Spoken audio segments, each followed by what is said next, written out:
Hi, my name's Keith Cooper from Northlight Images, and this video is about some of the processes that went into the making of this print. Now, this print I covered in a video I did of a review of, or short look at, Hahnemühle's new Bamboo Glossy Baryta paper. Nice paper, but for the image I thought this is one that I produced quite a while ago and I would reprocess it since it's nearly 20 years since I created the original and software has changed a lot, and I hope people might fancy knowing just a bit about some of the approach that I've taken to the image. Now, the original photo was taken in 2005, 2004, something like that. Here is a print of it, a large print made at, this is in 2005, on the wall at a restaurant where they'd asked me to produce a large print for them. There's my mum looking at it, and there's my dad looking carefully at the detail in it. My dad died last year, and he's who sort of set me off on doing photography long ago, so he's quite interested in what's actually in the picture rather than just looking at me holding a camera. There we go.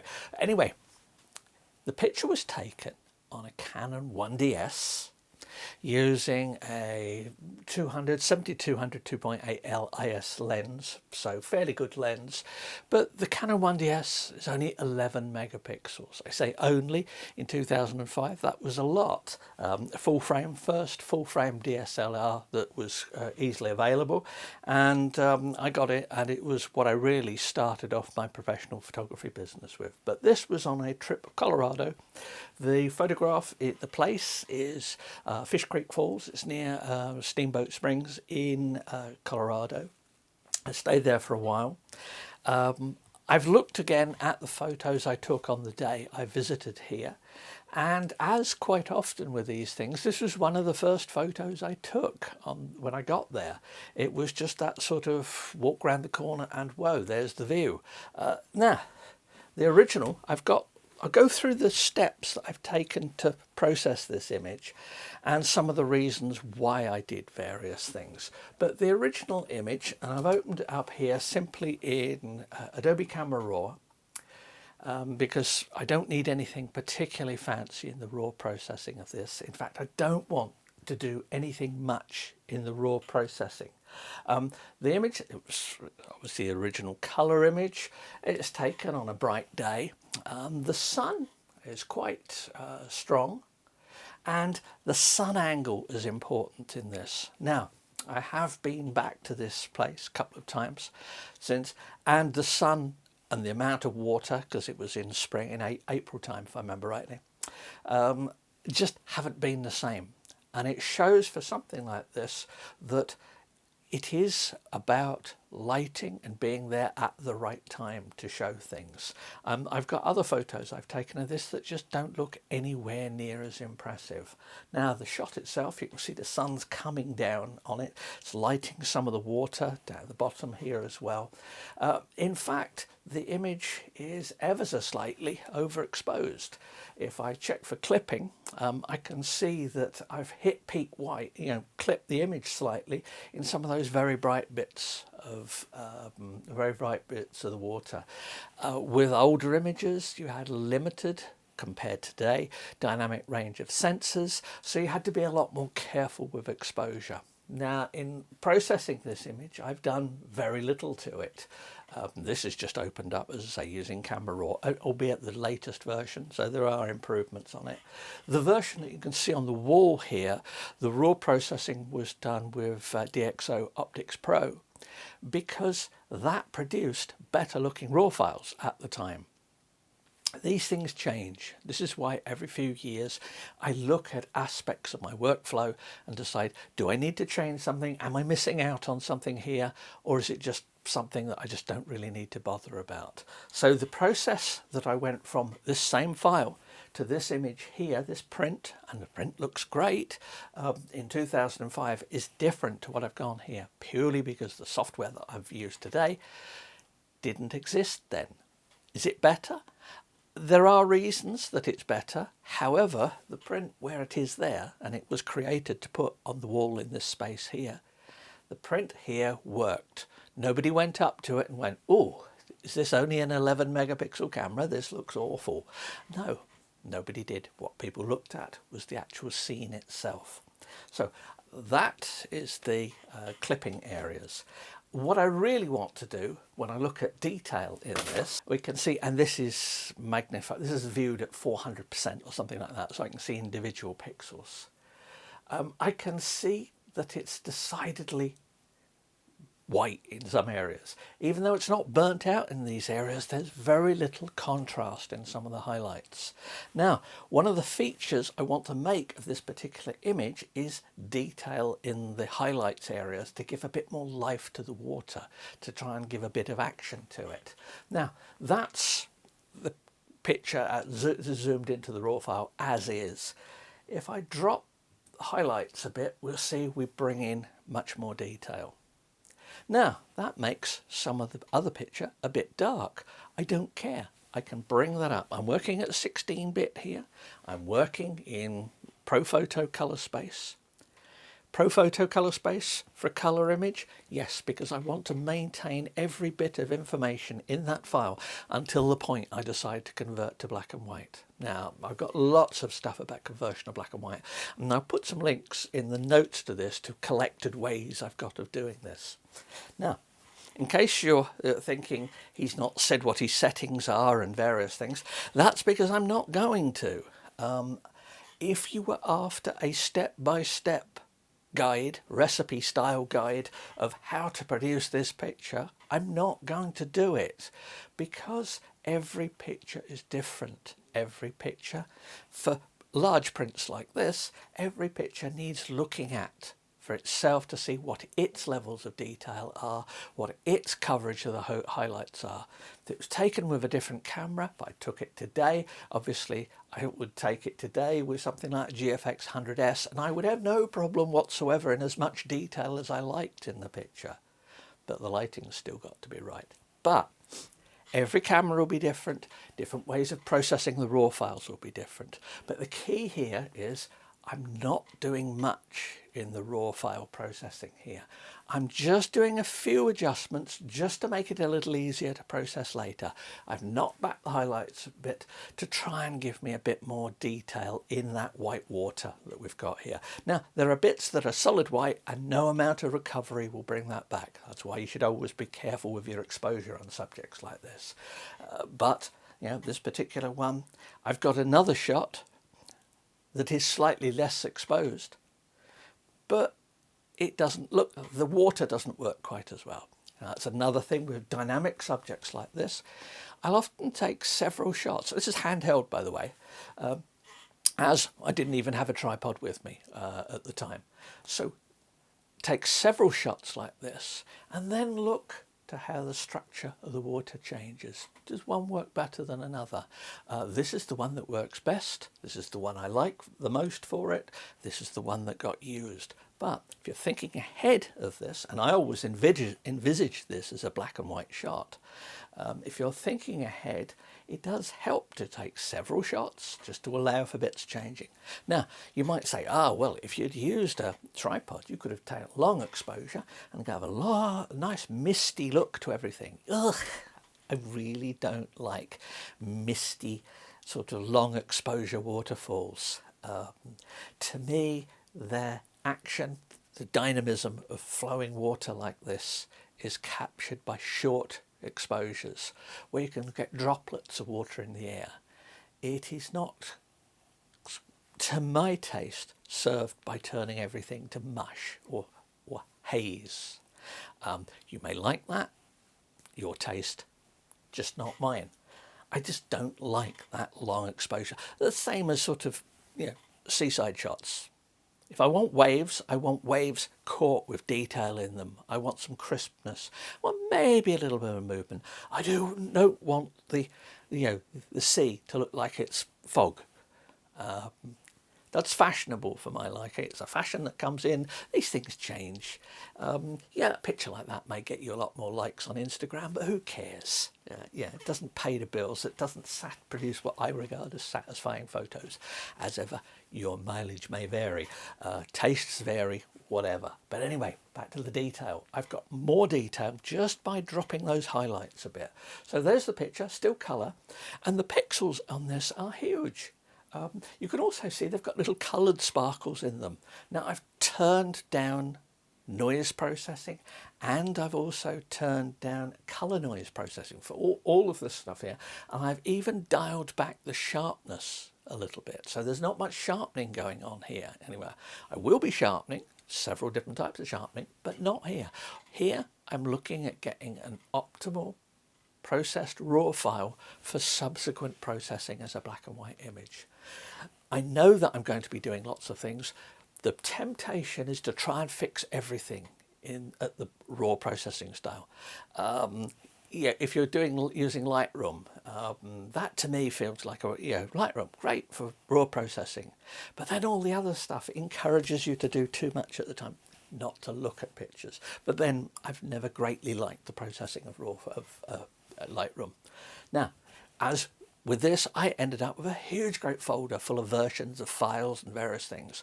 That to me is much better than non-destructive edits. I would much rather save intermediate files, and I can go back. And for large prints like this, particularly when I was doing this and this one, there was a lot of Photoshop work went into creating this one here because the tools I'm using now were not available. But it sometimes helped to go through, come up with a version of it, realise what you've done to get there, then go right back to the start and go through that process again. It can be quite quick, and quite often you end up with a better look second time around because you've pushed things. And you've when you've been experimenting for the first time, you've not optimised things because you didn't know where you were going.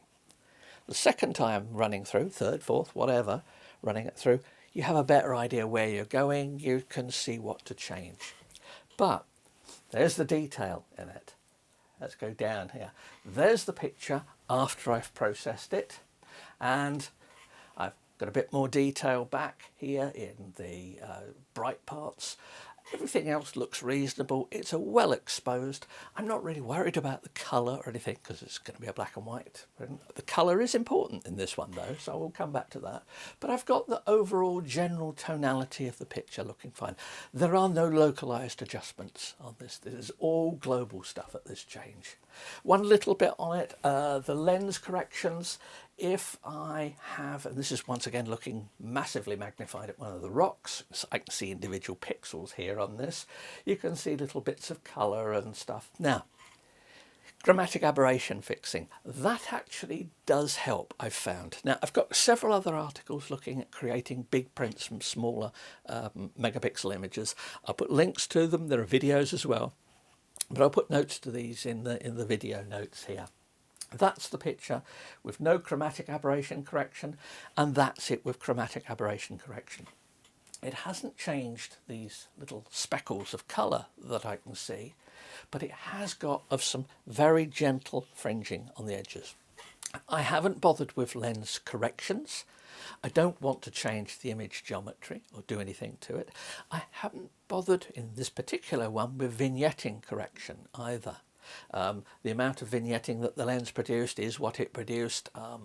It's not a problem for this, and I will come back to some localized adjustments, but you'll notice obviously that the two pictures, the raw picture that's been processed and the print here are different aspect ratios.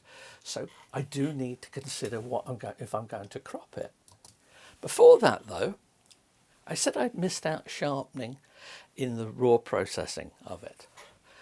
I'm going to use Sharpen AI. Now I use Sharpen AI, Topaz AI. They're not the latest versions. These are a year or two out of date. I didn't actually do the processing on this Mac Studio here. I did it on my older Mac Pro. But I want to add just a bit of sharpening. And the sharpening I generally pick for this, because it corrects lens errors and things and produces a better looking picture, is motion blur. You think, well, is there any motion? No, there isn't any motion blur in this.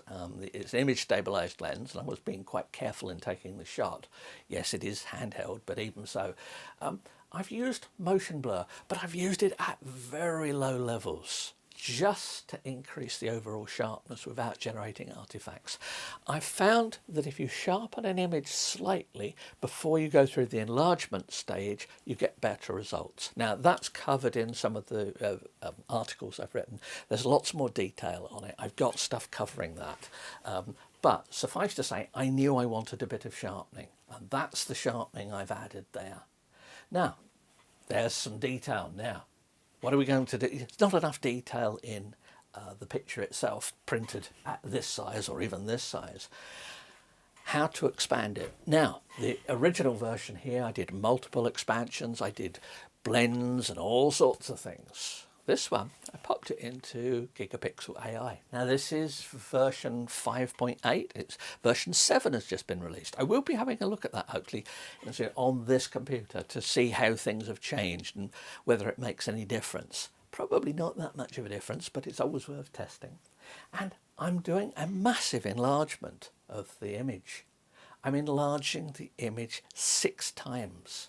Now that takes it up to 16,000 by 24,000 pixels. Huge. Why? Well, I found that increasing it a bit for print, increasing it a bit more, and then having all that detail to reduce back down when you print something, actually gives just a bit better looking fine detail. Now, there's a tip of a tree. It's this tree here. There it is enlarged, and that's 6 times. In particular, it's brought out lots of detail and created some detail. If that's a problem for you, just move along. There's detail there in the water, and it actually looks like the sort of bubbling, roiling water that you get in waterfalls. With droplets. Remember I said sufficiently fast shutter speed to catch those droplets of water. So there's the original bit of the top of this tree. There it is there. You notice it's a distinct green colour. It was April time, so there is nicely lit there. And I've got detail in it. I've enlarged it a lot. I've used the low resolution setting on this. I've turned off noise suppression, because sometimes that has awkward side effects with things like files from the Canon 1DS, which had all kinds of little minor foibles in its what came out. It was prone to slight banding and other stuff like that. Isn't going to show on a very complex image like this, but if you've got large areas of skies, you might want to take alternate approaches, and I have covered those in some of the articles. But anyway, there it is. It's been enlarged up to 6 times. It's now a huge file. I have to save this in Photoshop PSB, large document format, because of the sheer size of it. Also runs a bit slow, a bit much quicker on this, but it starts, saving takes you a minute for files with this size, 30 seconds or so to a minute. But anyway, there it is. I've got the remove blur section on this, also turned right down. It's only set at 19 on here, is it? Yeah, 18. I don't want spurious edge sharpening and things. I want something, still it's applying that principle of not trying to do too much at one point. Actually seeing what you want. Now, this was, say, the second run through of this, and I looked at it and I decided to knock back the settings a bit, because further on I could see a little bit too much detail. Now this, even if I put very strong glasses on, certainly stronger than these, I cannot see any artifacts in this. This looks perfectly fine. But there's our picture that's been produced for that. There's another bit of the image. Once again, you can see from not a lot of detail, we have stuff which at this scale you think, well, it looks a bit blotchy, but that's massively magnified on a 24,000 pixel long image. So you have to get over the fact that it might look a little bit over the top in some of the adjustments. It'll be fine when it comes to printing. So that's that. So I mentioned the difference in size. Here's the crop that I picked. Why did I pick this particular crop? Well, first of all, I wanted a tall picture. Remember, this one was done specifically for this site here. It was actually produced, and this picture was one that I was, did the print. The print, by the way, is laminated onto foam board and stuck to the wall. It wasn't intended as a permanent or archival installation. It's printed on a matte paper, cotton rag paper, but then laminated. So that's it. So it could be wiped down if need be. But there's the crop. What aspects do I decide I want to keep in the picture or I don't want to keep in the picture? Well, first of all, I don't want too many of these trees on the other side. They contribute nothing much to it. I don't want some of the trees along this edge here. They distract from the centre, from the image here. I've also reduced the top a little bit so that I've got a whole tree at the top of the, but not too much space above the top of it.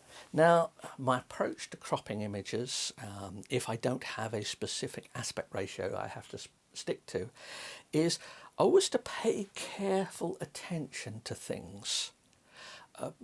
If you have objects that are cut by the edge of the frame, so if I'm doing a landscape shot, let's say there's mountains in it, having a mountain that goes up at that angle, edge of it, as it hits the edge of the frame, has a distinctly different effect to one that reaches a peak and then drops down a little bit to get to the edge of the frame.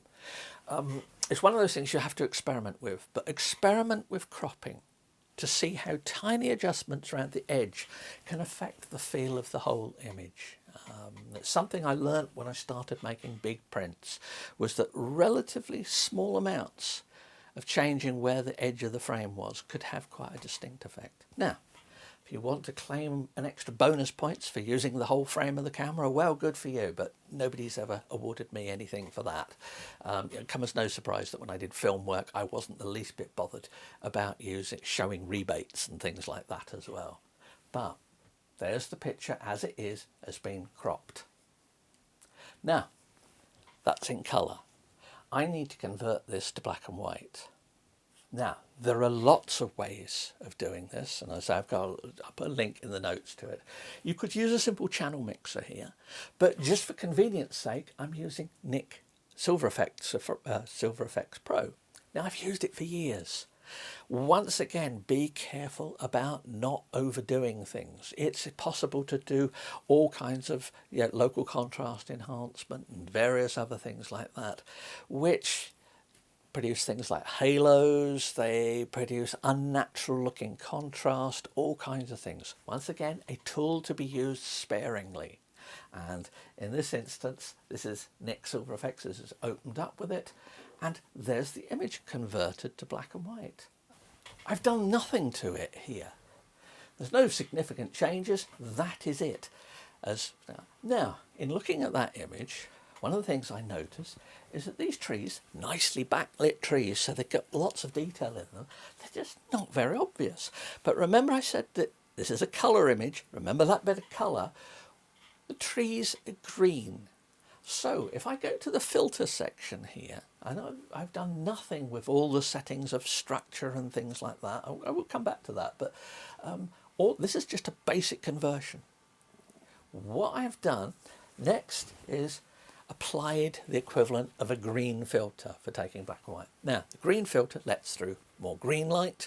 Trees are green, so the trees appear brighter. And if I use a green filter, lo and behold, the trees are brighter. If I just go back, it's darker, and that's just changing. Now, there are a few other changes in the image. The temptation may be to try and do localized adjustments and things like that. No. This is going to be, any localized adjustments and things are as much likely going to be done in Photoshop on a few layers, very simply later on in the process. So there we are, I've used a filter, and because I've used the equivalent of green filter, the trees, they're lighter. Now, one bit I will mention is that you'll see, because there's a whole lot of fresh new growth down in the bottom corner here, that bottom corner has become a little bit, this bit of the picture has become a little light. I'll address that later.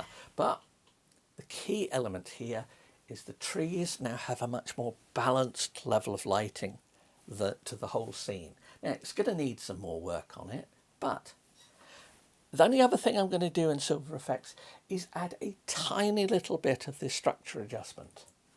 Now, almost not visible here in this. You need to be working on a big screen and look at it to see it. But I have just added a few percent, 5%, 10% of structure adjustment to it. And that's just introduced a little bit more localized contrast. In particular, some of the areas of the water where it's slightly darker shading here. And also makes some of the rocks show up a little bit more as well. But I will come back to that one again as well. So there we go. That's processed it in Silver Effects. And that's it. I've done very little to it. And the whole key is I keep looking at it and thinking of the picture as a whole. I can see already areas where I'm going to have to look at later. Maybe a few up the top, a few bits away. But this is not the place to do it. So what I want to do is move on a bit and let's have a look what I do next. It's now open in Photoshop. There's the image. I want to add a curve to it just to darken the whole image because it's just looking a little bright for what I want. I want I want a sort of darker image here. I want the blacks to be a significant part of this, the contrast between it. Now, a gentle curve adjustment layer, just drag the midpoint down, it just darkens everything. But of course, I don't want that for everything. I've gone to the trouble of using that green filter in Silver Effects to make the trees stand out a bit more. So what I've done, I mask that layer. Now, there we go, everything's gone a little bit darker.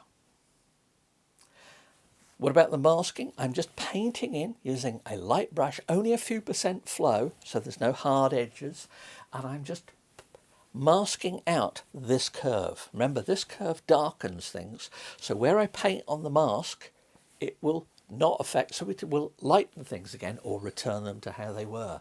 And if I do that, I can just paint in lightly, just very broad brush strokes here on areas I want to retain the lightness they had. And that's the trees, that's some bits of the water, but it's bringing out, I'm emphasizing subjects, and I'm looking at the picture, I'm thinking, which subjects, which parts of that do I want to bring forward, but raise up a bit, drop down a bit. And this masking like this, and this is equivalent to, but on a bigger scale, to dodging and burning in the darkroom.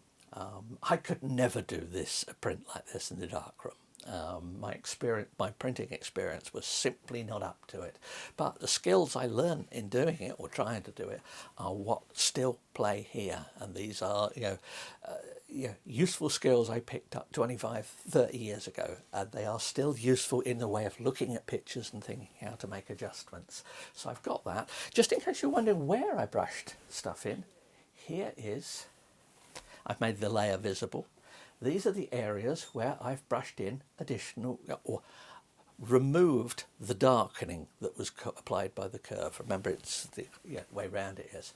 So I've just made it visible here, and it's just convenient. It's also good to quickly check this because it means that if you've missed a part, because it's quite a subtle effect, if you've missed a part, you can see here, and you can see the trees and other aspects that I've actually kept lighter.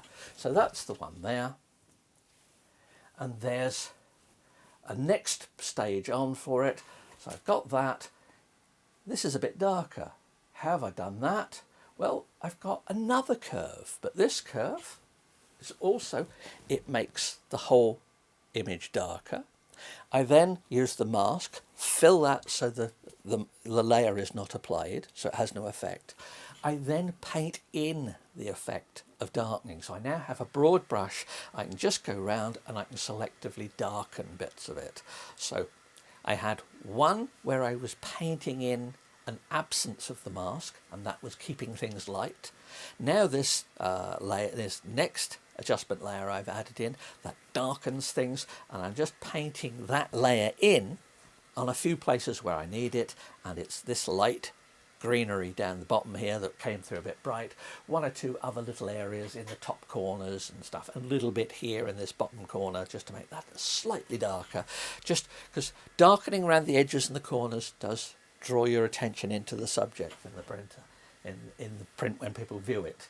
I don't know what my dad was looking at in this particular picture here, probably wondering about the detail and stuff like that, but he used to shoot slides a lot, and as I said, unfortunately he died last year, and I have got in our print room waiting for me to sort through dozens and dozens of rotary magazines of slides that I'll have to have a look through some point. But you know, this is I would not fancy shooting on film either print or slide anymore.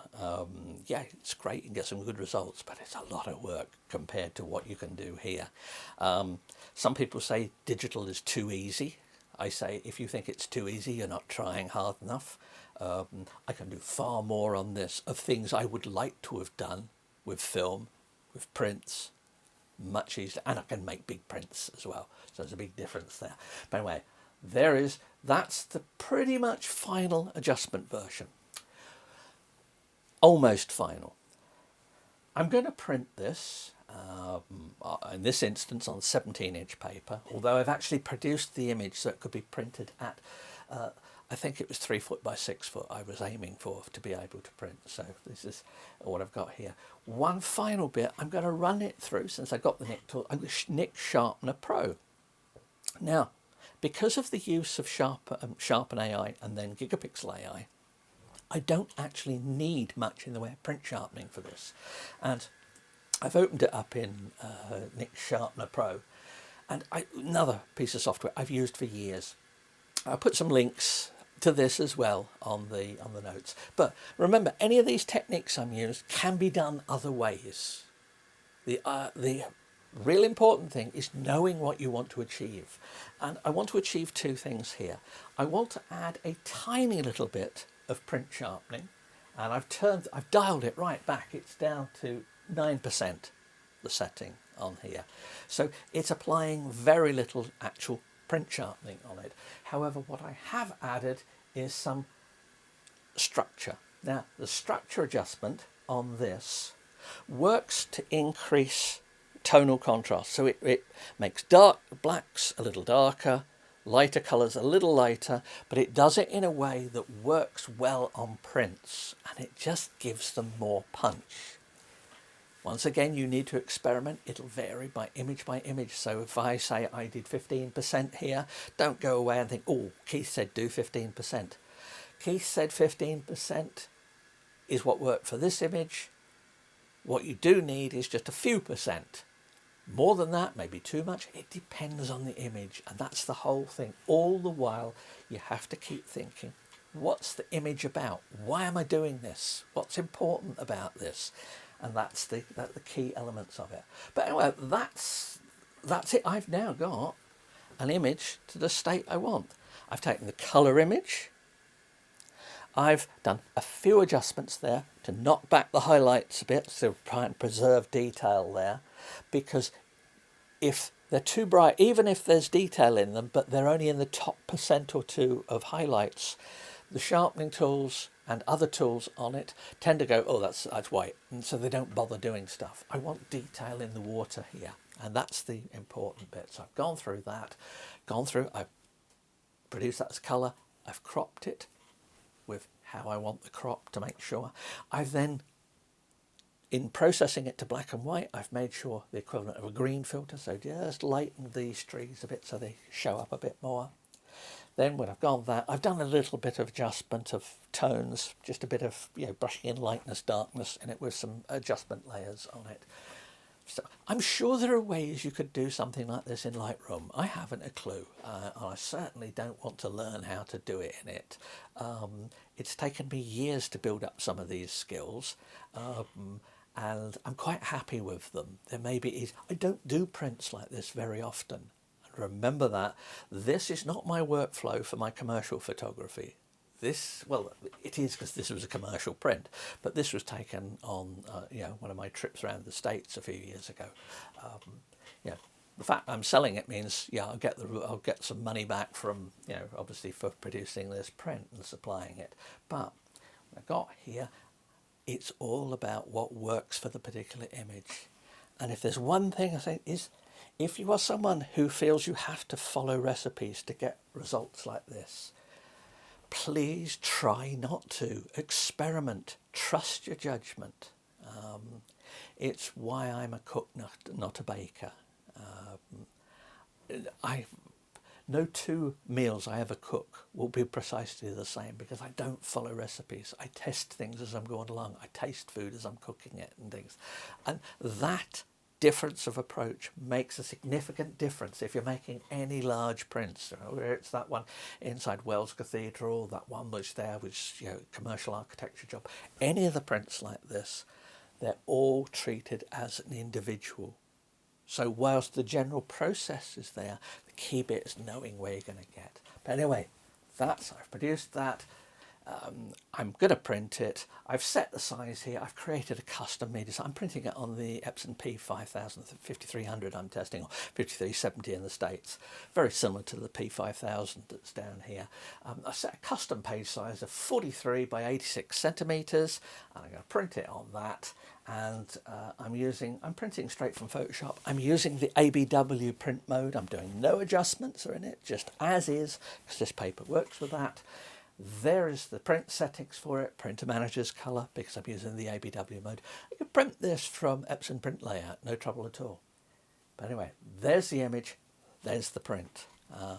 Now, if you've got any questions, and you've made it this far through, if you've got any questions, please do ask. But have a look at the notes in that go with this video, because quite a lot of things, the details here, I've covered in written articles, and written articles are so much easier to do, to cover precise details of what I'm doing. They're much easier to do it than this is.